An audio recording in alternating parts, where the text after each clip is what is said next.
Fala pessoal, uma outra necessidade que eu senti aqui no projeto do Trading Bot foi criar, que a gente chama de time frame, que pode ser, isso dentro do conceito de trading, a gente tem a ideia de candle, que é a vela. E uma candle, vou colocar aqui, ó, candle. No, na Binance, eles chamam isso de K-line, certo? Que é basicamente 5 informações, que é o valor de abertura e fechamento, qual foi o valor máximo da candle e o low, e o volume variante ali desse range.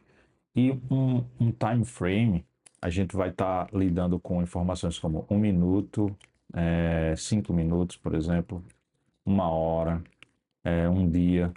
Então, veja que existem certas regrinhas aqui para criar, não pode ser assim, ó, por exemplo. Que eu vou precisar passar esse dado para Binance ou para qualquer outro gateway para fazer o trade. Gateway aqui no sentido de clean architecture mesmo, né? Não que a Binance seja um gateway, mas gateway como sistema externo que a gente está lidando.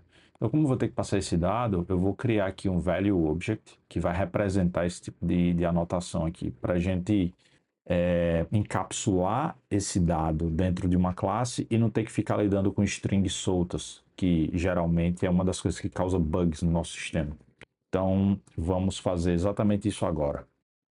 Então, continuando aqui essa ideia do time frame, isso aqui vai ser o time frame utilizado nas estratégias de trading que a gente vai usar, certo? Ou seja, se eu quiser que o robô ele verifique a cada minuto para tomar uma decisão de compra ou venda, eu posso escolher esse time frame, ou a cada 5 minutos, ou a cada 1 hora.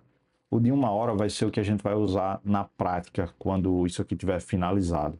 Mas a gente pode ter alguma estratégia de trading que a gente só queira olhar diariamente, por exemplo. Então, até porque você rodar uma função, digamos que a gente hospede esse robô na AWS, como um Lambda, por exemplo.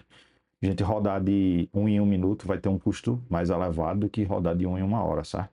Mas a ideia da gente não é nem rodar nesse momento na cloud, por exemplo. No máximo a gente gostaria de rodar na nossa máquina aqui, deixar a máquina ligada rodando. Claro que tem um custo energético também. Ou se a gente tiver alguma VPS que a gente já usa, a gente pode instalar lá também. Esse aí é um tema futuro. Então, o time frame seria para isso, né? Para a gente decidir quando o robô vai atuar na compra ou na venda, ou vai esperar e não fazer nada nesse sentido. Então, se a gente for olhar aqui pelo qual a razão de utilizar uma estratégia dessa, criar um value object para abstrair um dado como esse, é evitar problemas com strings para a gente errar, por exemplo, digamos que você vai colocar 1 minuto, você coloca um X ou um N, por exemplo. Você evita esse tipo de problema, tá? Uma outra questão é que você padroniza os teus valores que são utilizados dentro da tua aplicação e evita problemas futuros, porque isso te ajuda a documentar mesmo, né? Você consegue mostrar para a tua API quais valores válidos de forma mais fácil. Se você usar string, você vai ter que, sei lá, digitar na documentação os valores válidos. E se você tem uma classe que já padroniza tudo isso, é mais fácil você externalizar esse tipo de dado, né? Que outro? Reutilização também é uma vantagem bastante útil nesse caso. Você está criando um value object que ele vai ser reutilizado na aplicação inteira. Como ele é parecido, entre aspas, com a entity, com a entidade, apesar de não ter uma identidade, você consegue, parecido no sentido de não depender de nada externo a ele, você consegue reutilizar ele sem problemas na aplicação inteira. Bem, agora sim, vamos iniciar aqui. Eu vou deixar esses comentários aqui, tá? Mas, como sempre, a gente vai começar com o struct aqui, ó. Type, timeframe, por exemplo, struct, certo? E ele vai ter só um valor, que é string, representado aqui, ó, que vai representar esse tipo de coisa aqui, tá? Esses valores aqui. Então, a gente pode fazer parecido com o que a gente fez da outra vez, que era a gente ter uma lista de strings possíveis e a gente vai testar contra essa lista se o usuário passou o valor correto, né?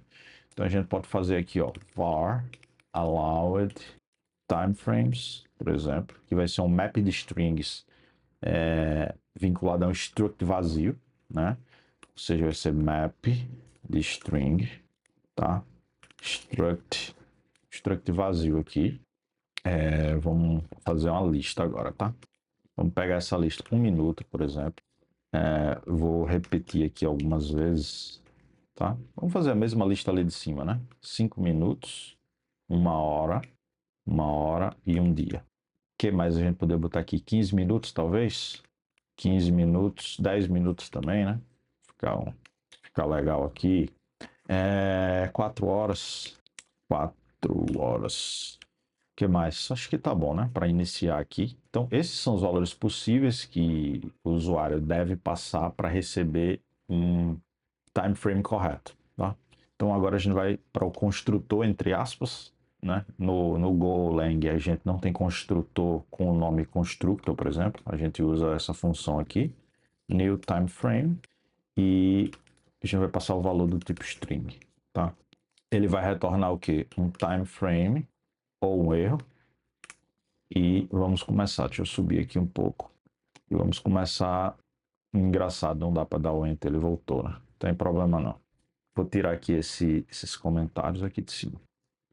Então, qual vai ser o primeiro passo aqui? A gente vai testar se o valor passado pelo usuário, esse value aqui, está dentro do allowed time frames. Então, como a gente vai fazer isso? Da mesma forma que a gente fez na outra aula. If, a gente não vai usar essa parte, aqui vai ser um booleano, tá? O ok. Allowed time frames que a gente vai testar se o value está lá dentro. Ponto e vírgula, e a gente vai fazer isso daqui, ó. Contrário de ok. Se não for ok, vai entrar aqui dentro do. Se não for ok, vai entrar aqui dentro do if, né? Então, return time frame vazio, já que a gente está lidando com struct. Não pode retornar new, como a gente viu na outra aula também.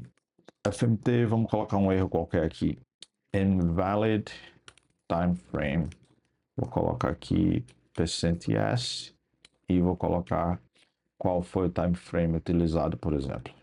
Value, certo? O que mais? Caso passe desse if, significa que o valor foi válido, então a gente vai retornar return time frame value e recebe value e new para o erro, que é o segundo parâmetro aqui, tá? Então, só recapitulando, né, em Go a gente pode retornar mais de um valor. Então a gente está retornando aqui o valor do struct construído corretamente e está retornando aqui new, que representa o erro. Já que não deu nenhum erro, a gente está retornando new. No caso aqui que deu erro, a gente estava retornando um time frame vazio, struct vazio, que não consome memória no Go, e de fato o erro aqui. Então, a única coisa que a gente precisa agora para finalizar o nosso value object é criar a função para conseguir o valor, né? Então, func timeframe get value, que vai retornar um string, e a gente vai dar um return.t.value. Então, isso aqui é uma função de instância. Quando o t estiver instanciado, a gente vai ter acesso a essa função aqui para pegar o value. Por que não usar um V maiúsculo aqui e deixar esse cara público? Porque é uma boa prática a gente deixar, principalmente no Domain Driven Design, a gente deixar as propriedades privadas e criar métodos de acesso a elas para você não acabar tendo objetos com estado inválido. Por exemplo, porque se isso aqui for público, qualquer pessoa de fora pode utilizar essa instância e alterar o valor, e não necessariamente ela vai estar passando por essa validação aqui. Se eu deixo privado, eu só consigo criar a partir do construtor, e o getValue aqui não consegue editar essa propriedade, já que ela é privada, tá bom? Então, esse é o racional por trás. O que mais que a gente pode fazer aqui? Testar, né? Vamos criar um teste? Então, como é que eu vou fazer aqui, ó? Ups. Deixa eu pegar aqui o Onde é que tá value object? Vou criar mais um aqui, ó. Timeframe.view underline test.go, certo? Então vamos criar mais um teste aqui, que seria func test timeframe, não get value, né? Vou botar aqui ele vazio mesmo, tá? E a gente vai, por exemplo, timeframe ou erro, new timeframe.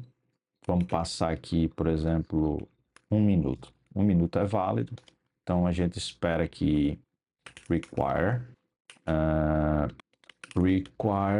no error, certo, gente? Tem que passar o T aqui.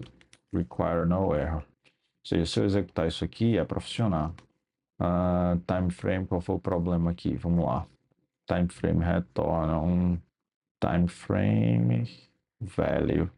Vou voltar aqui. New time frame, certo? Qual o erro que ele está reclamando aqui, ó? To this multiple assignment. Tá. Porque o T aqui já existe, né? Deixa eu botar time frame assim, ó. Ele vai dizer aqui que a variável não está sendo usada. Deixa eu botar um underline. E aqui sim vai funcionar agora. Vamos fazer um outro teste. Deixa eu copiar e colar isso daqui, ó. Time frame invalid. Vamos botar aqui 2 minutos, por exemplo. Poderia ser um valor válido, mas como a gente não definiu na nossa... Aqui, ó, no allowed values, tá errado aqui, né? Allowed time frames. Como a gente não definiu no allowed time frames, então ele é para dar erro, né? Então vamos lá, 2 minutos é para dar erro aqui, tá? Vamos rodar ele.